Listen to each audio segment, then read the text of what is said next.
Bonjour, je vais vous parler de l'huître aujourd'hui. C'est un mollusque marin, il en existe dans toutes les mers du globe.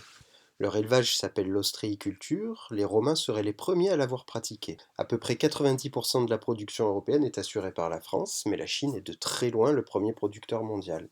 Rien de très surprenant jusque-là. Pour ce qui est de la consommation, le français est le plus gros consommateur dans le monde, d'abord pour ses qualités gustatives, bien sûr, mais aussi et surtout pour ses qualités nutritives. L'huître dans ce domaine est tout à fait miraculeuse. Riche en protéines mais pauvre en calories, graisses, cholestérol, une teneur record en zinc et en iode, mais aussi en sélénium, manganèse, fer. Ajoutez à cette liste le calcium, magnésium, potassium, fluor, cuivre, les vitamines E, B, D et C, et vous aurez une idée des apports exceptionnels de l'huître dans votre alimentation. Une idée reçue à reconsidérer, le jus de citron n'est pas une très bonne idée.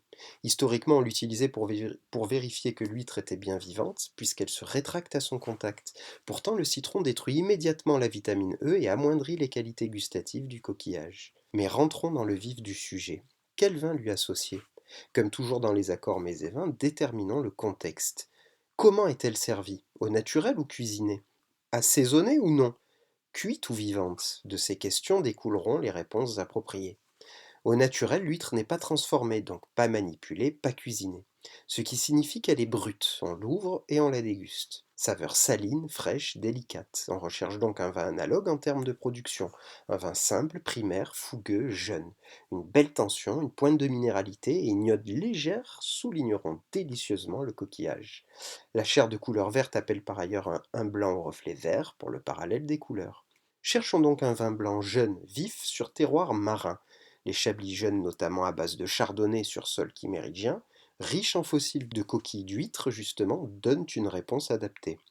Salinité, pureté aromatique, fraîcheur, tout concorde. Le mets et le vin s'expriment favorablement.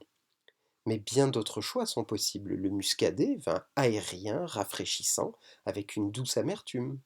Le Torrontés d'Argentine, région de Mendoza, avec pour toile de fond la sublime Cordillère des Andes, peut lui aussi faire un choix judicieux pour son exubérance, sa pointe perlante, son fruit scintillant. Pour l'originalité, essayons un Jerez, sud de l'Espagne. La Manzanilla donne des vins de voile pâle, subtilement oxydatifs et très secs. Les sols d'alluvion sur lesquels évolue le cépage Palomino permettent d'exacerber des saveurs iodées franches, idéales pour les huîtres. Passées au four, les données sont bien différentes. Prenons l'exemple d'un plat que j'affectionne personnellement, huîtres chaudes au curry et à l'estragon. Et comme les détails sont importants en matière d'accord, je vous livre ici la recette. Ouvrez les huîtres, récupérez le jus dans un récipient. Vous mettez un peu de beurre dans une casserole à faire fondre doucement.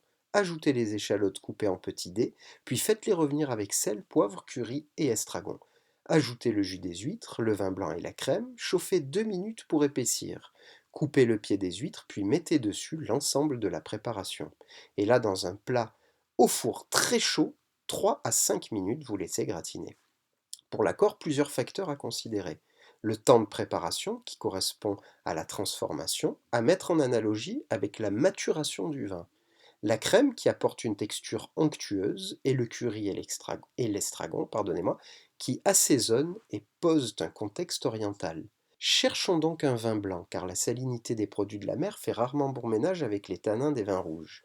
Un blanc avec un certain volume pour faire écho à la crème, qui aurait subi un petit élevage, pourquoi pas, pour répondre au curry, car les arômes tertiaires de l'élevage sur un blanc lui donnent quelquefois des notes d'épices bienvenues pour cette recette. Enfin, privilégions un cépage caractéristiquement végétal pour prolonger la vigueur de l'estragon. Marsanne, Clairette, Sauvignon, Chenin, sur les AOC Gros-Hermitage, Palette, Sancerre, Saumur, ou bien partons avec un vin du Liban, plein de la Béka, pour le côté oriental des châteaux Xara, Musar, Kefraya.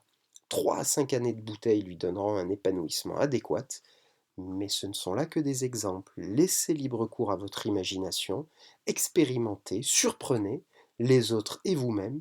Du moment que vous argumentez votre proposition avec du cœur et un minimum de logique et de respect des règles, alors cela ne peut que fonctionner.